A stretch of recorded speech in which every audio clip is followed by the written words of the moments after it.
મોટા વ્યક્તિએ જેવા લગ્ન કર્યા અથવા તો મોટા વ્યક્તિ દેખાવું છે એટલા માટે થઈને આપણે હજારો ને પણ લાખો રૂપિયાનો ખર્ચો કરીએ છીએ ને આપણી આખી જિંદગીની જે જમા પૂંજી છે ને એ ત્યાં સાવ વેડફી નાખીએ છીએ.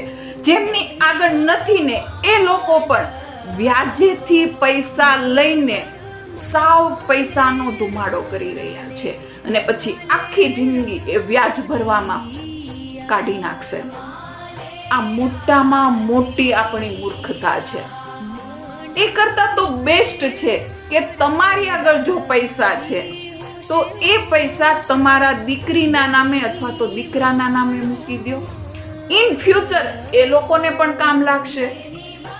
ઇન ફ્યુચર એમને કોઈ મોટી હોસ્પિટલનું કામ આવી ગયું અથવા તો એમના દીકરા દીકરીઓને મોટું ભણતર ભણવા માટે થઈને મૂકવા છે તો ત્યાં એમને કામ લાગી જશે. તમારી